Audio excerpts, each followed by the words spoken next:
Everyone wants to take their business, their skills, to the next level. Small and mid-sized business owners have exceptional insight into how to do this.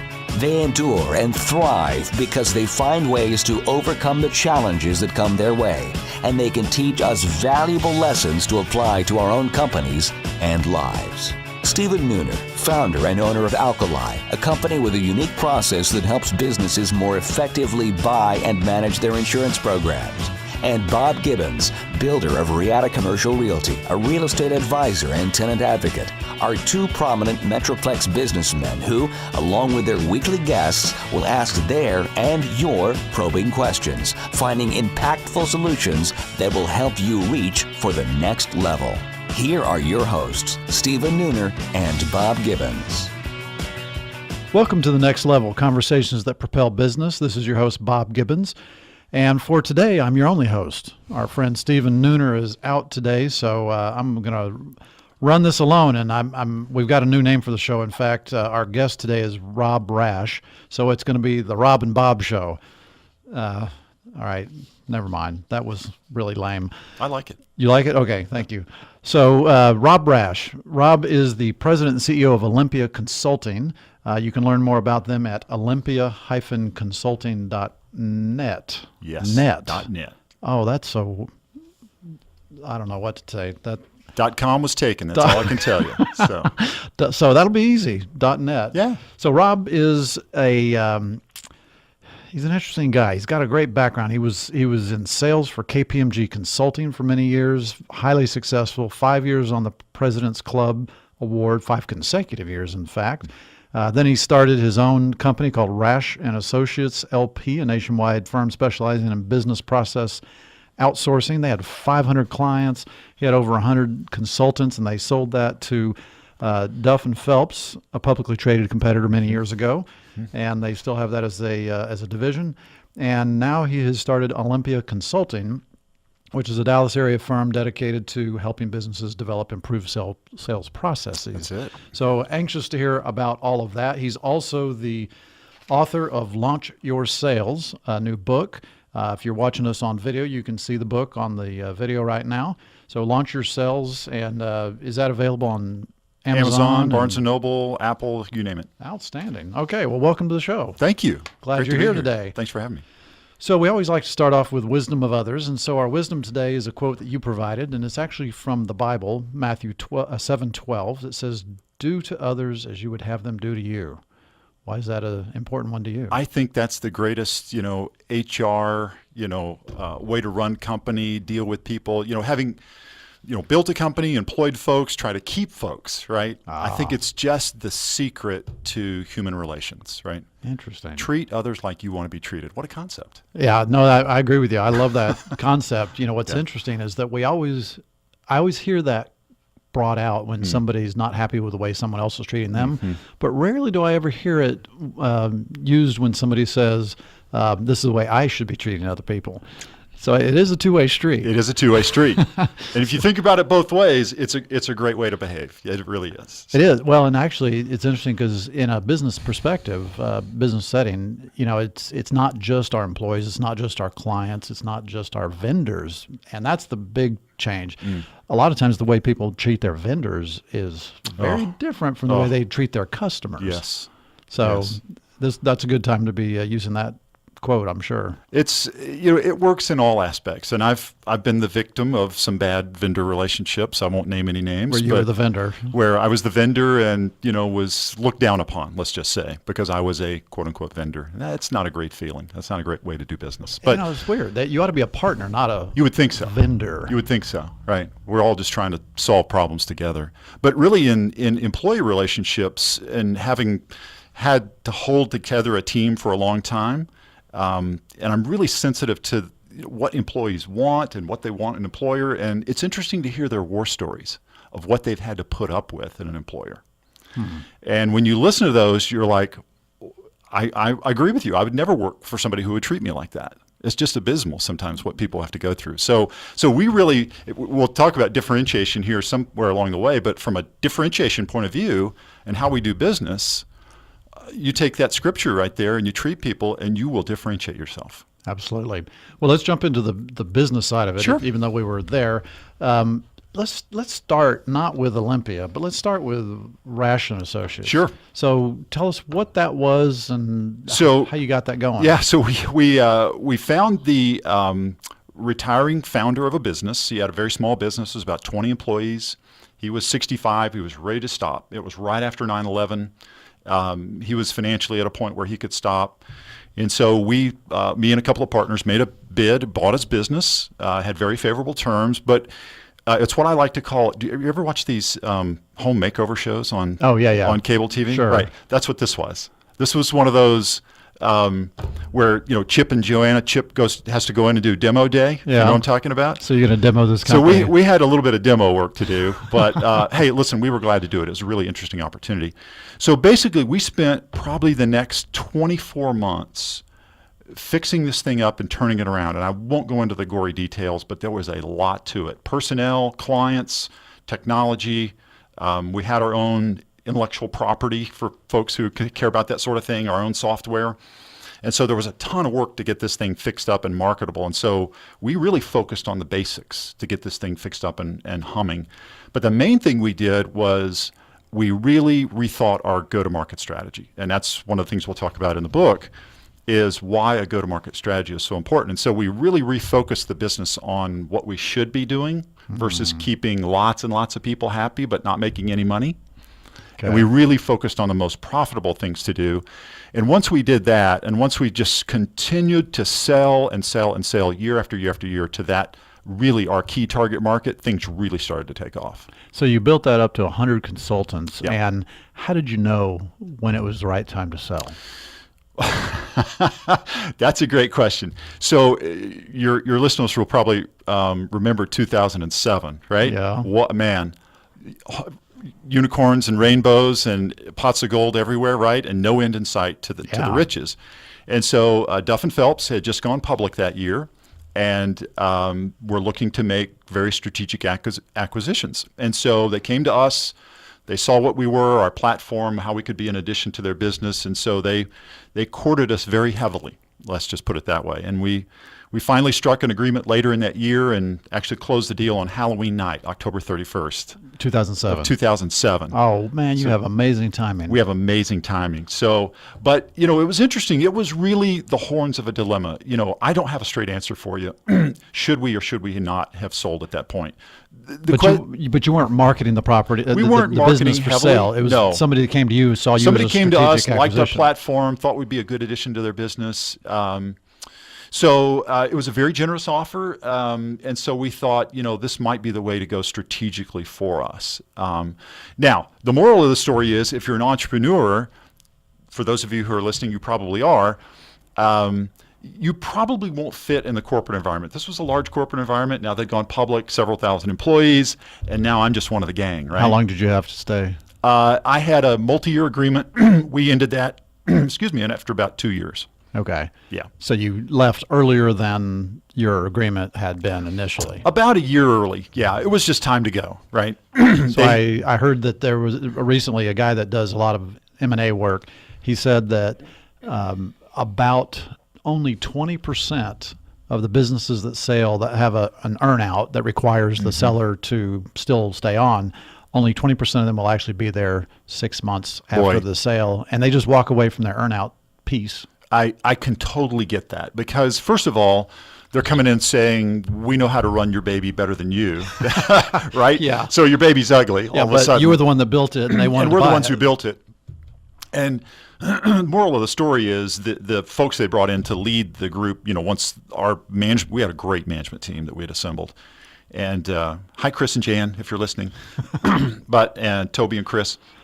But we had a great team, and it all pretty much got dismantled in the process. And that was really the undoing of the business right there. And the guys they brought in to run it, hopefully they're not listening, but they did a miserable job, and they were actually run out So of the apparently business. it wasn't a successful division after. It was to a point, and when they brought in the new leadership, then the new leadership tried to take it in a different strategic direction that was not favorable for the business. And we heavily advised against it. And it turned out a couple of years later, they figured out, wow, we were right and they were wrong. and so that leadership got ran out. But the overall core of the business, still very good business, but they try to come up with some new strategic, what they thought profitable business avenues. Ugh, terrible decision. Okay, so you've sold the company. You've been there a couple of years, and you finally make an exit. How did you decide what was going to be next? My whole career has really been, very, very early part of my career was in technology. My undergraduate degree is in computer science, so I understand that part of the world. But really got into sales and marketing with KPMG in the mid-90s, 96, and found a niche, because I was kind of the anti-salesman, if you will. What do you mean by that? I looked at think of, if everybody thinks of what they think of as the stereotypical sales guy, slick, right? All that stuff. Think about him in the movies. The movies are great at portraying they're horrible. What everybody thinks salespeople are like. Yeah. And I thought, I'm not doing that. So how can I not do that and yet be successful in sales? And that's really what most of the guys I know in my world that are true professional salesmen, they do the same thing. They are anti-salesmen. They're really, what they are is they're problem solvers. And they're great at listening, and they're great at understanding their clients' problems. And the really good ones will move heaven and earth to help their clients solve their problems. They're the guys that win the day. Not that old, slick, stereotypical stuff that you see. That is a fantasy. That's the movies. Yeah. I hate the way the movies portray salespeople and business people in general. Well, I think of it's all a lie. Alec Baldwin, right? Yes. And the movie Always Be Closing, and then what's the one, The Wolf of Wall Street? I never saw that. So don't see it. It's pretty vulgar. But he is the stereotypical get everybody fired up, foaming at the mouth, that whole thing. It's like, I've never seen that happen in the professional world ever. Well, I mean, sales ought to be about seeing a need and finding the best way to fill it and just matching people up, matching solution with need, and you're basically helping people, not trying to get them to do something that they otherwise wouldn't do or don't need. That is absolutely correct. And it's really interesting. If you're not in the market for what we offer, I am not going to twist your arm to convince you need what we need, because you're not in the market. So the way I put it is, how often do you buy a car? Every few years, maybe every 3 or 4 years. But you're in the market for about a maybe 30 or 60-day window, right? Right. Well, in that window, we should be talking for whatever you're looking for. So whatever people do, whatever you offer, there's a window when your buyers are, quote unquote, in the market. Yeah, and that's a challenge because, like, for example, for me, I'm in commercial real estate. I represent companies whenever they're leasing or buying buildings for the company to occupy. So most companies sign a 5-year lease. So they're really in the market once every 5 years for about 6 months. And if we even back that up, when they're in the market, so to speak, to hire somebody like me, that's even smaller period of time. And most of the time they just default to, hey, let's just use who we've always used. And, because I got a relationship or whatever. They don't really think about who is the best person for this. And so, timing is a big issue. Right. And then trying to break a relationship or demonstrate why working with me is a better decision than just going with a relationship decision. Right. That's always a difficult thing. Well, it takes us into another segue you may want to cover, but that's really the process of being continually in the market, really with your marketing, getting your face out there, whatever you need to do professionally to market yourself, just to create awareness, right? That is a never-ending process. All right, so we'll talk more after the break. Okay. And when we come back, we're going to ask Rob about his book. And did the book come first, or did the decision to start a company come first? Ooh, good question. question. Be right back. And now, Confessions of a Recovering Landlord. This is Bob Gibbons with Riata Commercial Realty, and I am your recovering landlord. After 20 years as a landlord, I now use that experience only for the benefit of companies that lease or buy office buildings and warehouses. Today's confession: knowledge is power. We all negotiate from a position of power and strength, or at least we want to. In any negotiation, the party with the most knowledge probably has the upper hand. And landlords count on this being the case whenever you're negotiating a lease, because most landlords are professional real estate investors and they hire professional leasing agents and property managers. Landlords are in the market every day negotiating leases, while tenants probably only negotiate 1, maybe 2 leases every few years. So tenants feel outgunned. Don't let landlords have all the power. As a former landlord for 20 years, I understand how landlords think and what motivates them. So let me put that knowledge and experience to work on your side of the negotiation. To learn more, contact me at texastenantrep.com. Again, that's texastenantrep.com. Have you started making plans to take your business to the next level in 2016? Hi, I'm Stephen Nooner, founder and CEO of Alkali. We have a trademark process called the Empowered Advantage that enables CEOs, business owners, and entrepreneurs to more effectively buy and manage their insurance. Before sitting down to make your plans for the new year, here are just a few things to consider. Would you say that you have an actual insurance strategy, one that you can articulate, or have you just purchased a policy here and there over the years?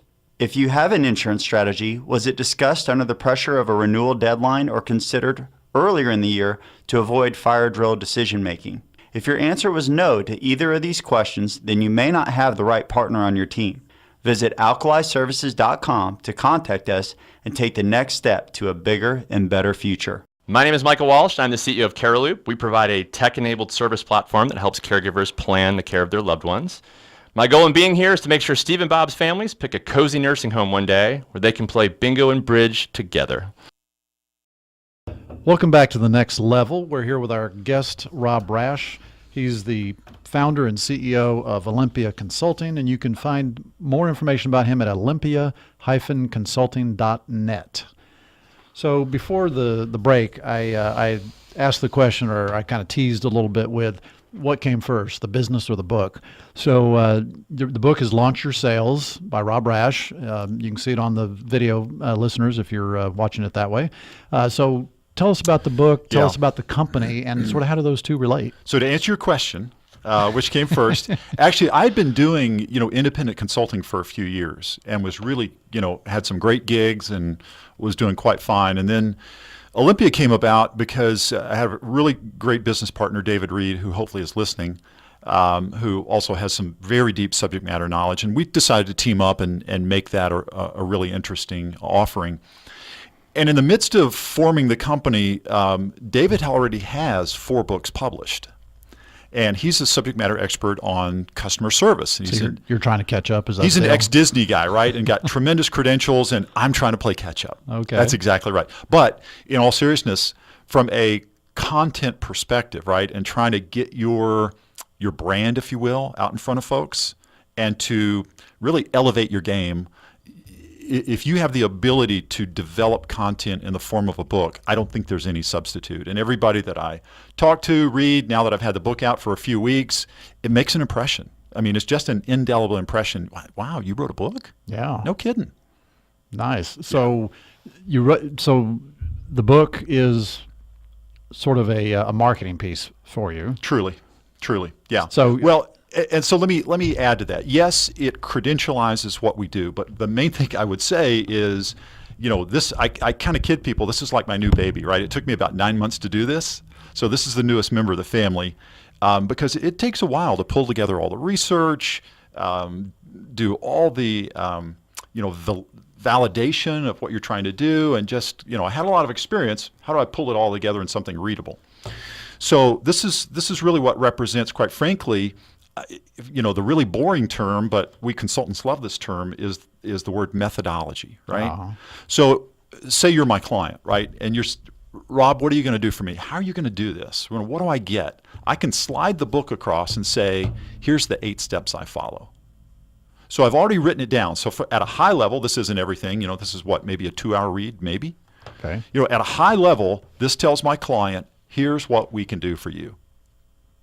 And that was our whole goal, is so we could show our clients there is a process to follow. There's a lot of history and a lot of experience behind this, but main thing, there's a ton of results. And the results, I kind of call it the recipe book. If maybe that's better than methodology. Yeah. If you follow the recipe for just about anything, all the right ingredients, you bake it just right, you do all the right things, you're going to get something really tasty at the end. Yeah, but there's so many books about sales. Oh my gosh. I mean, goodness, Yes. If you read all the books about sales, you would never have anything never else to do get the to rest of your work. life.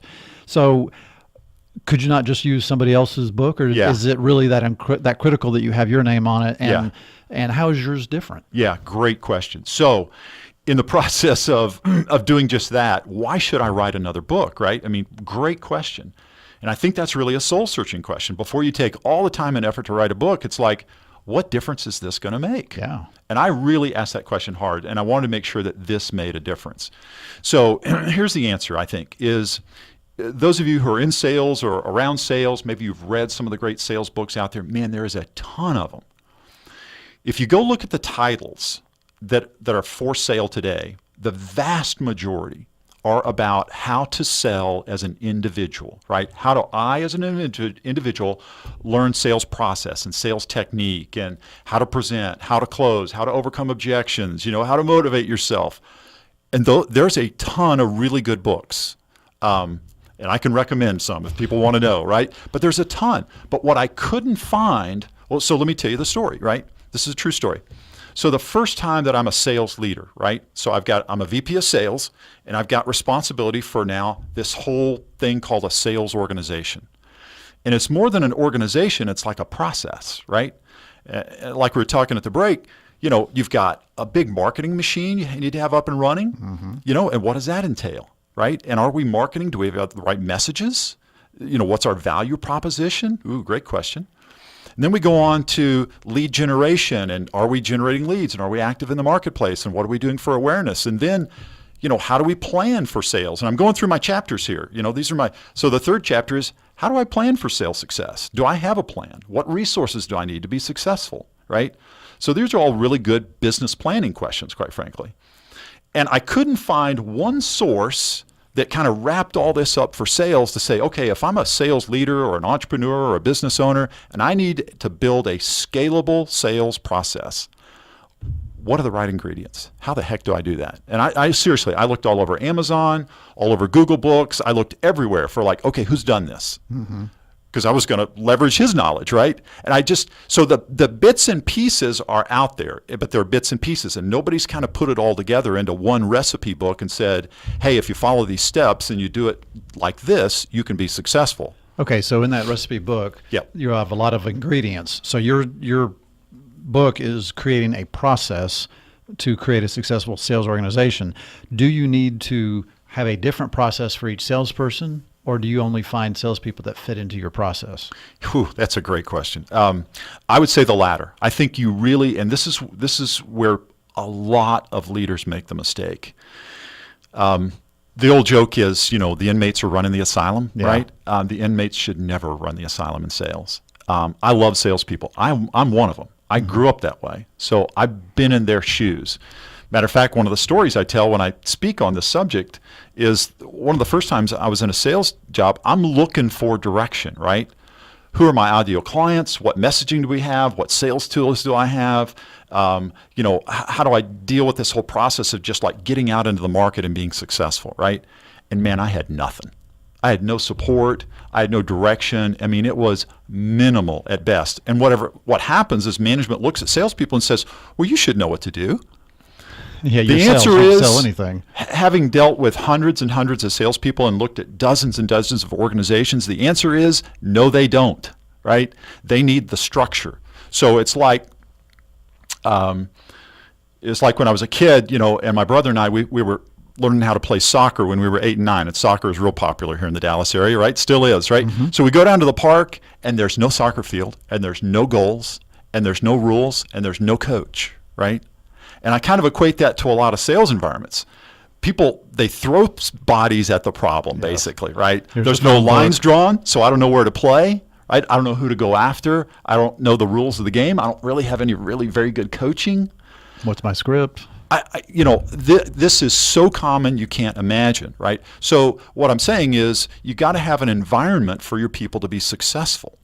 So that's why, to answer your question, people need to fit into the structure, not vice versa. Okay.